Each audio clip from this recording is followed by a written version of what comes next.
How we doing, everybody? Wanted to take a minute today to share with you my feelings and opinions on my number 2 vegetables in the garden concerning prepping, preparedness. I really had a hard time deciding between my number 2. My number 1, if you haven't seen the video, is regular white potatoes, Irish white potatoes. I feel are very important for our preps. Number 2, I'm going to kind of cheat here and do a tie, is going to be between the sweet potatoes and lima beans for me, but generally any beans, dry beans. There's a lot of things, a lot of attributes between these two that I feel are important for a prepper garden. The sweet potatoes obviously have the added advantage over the white potatoes of being more nutritious. They have a lot more vitamins, a lot better things for you in them.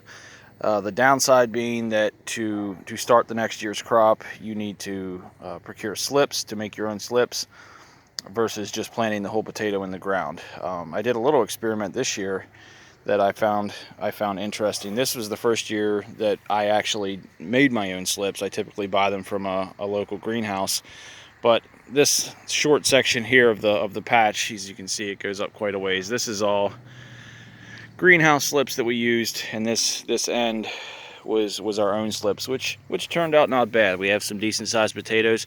We typically get larger potatoes than this. We had a potato last year that came in at 4 pounds 10 ounces, almost a 5-pound potato. So that was really exciting. I'm eager to dig the rest of this row. It's a little bit early in the year to do it, but we're calling for some rain throughout the next week, and you don't want to dig your potatoes when it's muddy out. But these guys store extremely well. Again, it's a good thing, but at the same time, there's a downside that these need to be cured. All of this stuff, in my mind, is a little bit more of a concern with prepping. Should there be a grid down situation, having the ability to control temperature to cure these at high temperature, 85, 90 degrees, could be an issue. Keeping your slips, raising slips throughout the winter time, keeping them alive, giving them enough light, with the lack of artificial light, could be a little bit of a concern. But I do think that they are a viable option that you should explore. Obviously, you get this was all from one potato. I didn't add that. The slips from one potato is what we resulted with here, and this probably wasn't optimal. We could have done even a little bit better. But after I had pulled my slips, I took actually one end. I had taken the potato, cut it in half, and put the two ends in the water to get the slips. And then I just took after I'd taken my slips, there was 1 or 2, maybe 3 little sprouts still coming out of the potato, and I just said, well, let's see what happens. And I just stuck this in the ground up to about here, and this actually resulted in, I think, a couple of the largest potatoes in this pile. I think this one, and there was about 4 or 5 off of that. So that was pretty cool.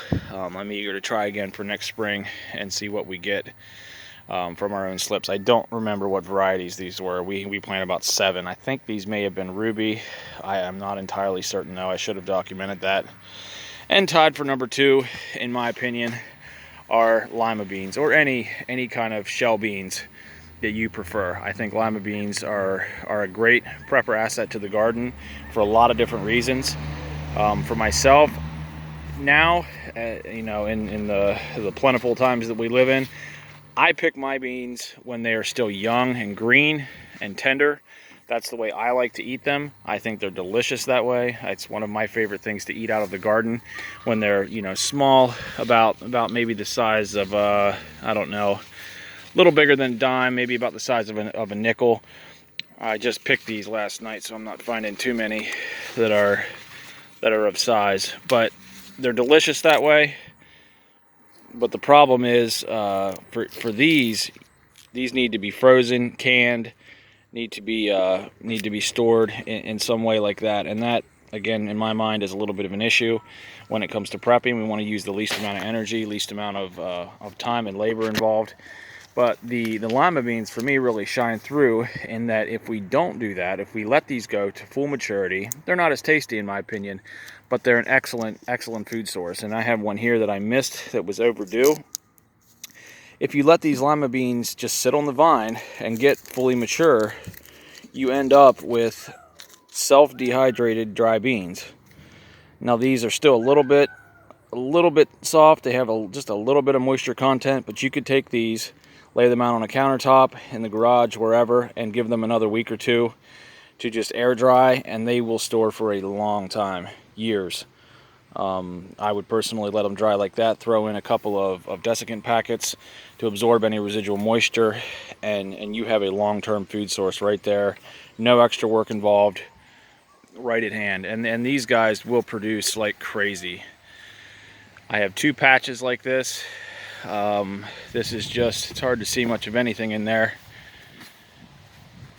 I just took 2 posts, anchored them into the ground on either end, and then ran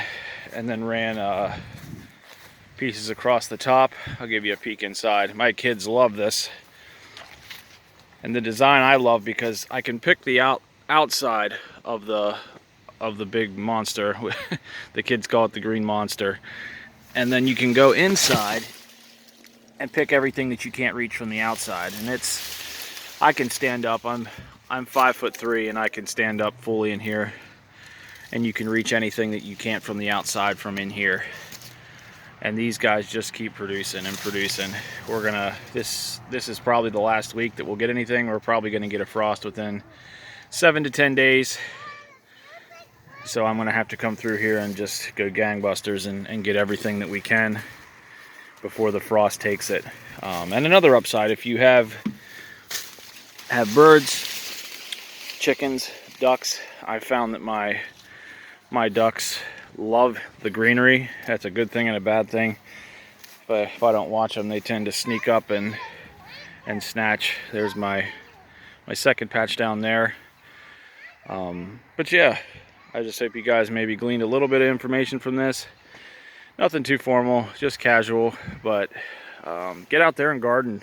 Start planting some stuff, start learning. It's a learning experience. I've been doing this actively for 5 or 6 years, and I still learn something every year. I'm constantly learning. Hope you guys have a good rest of the weekend. Enjoy yourselves. Have a good one.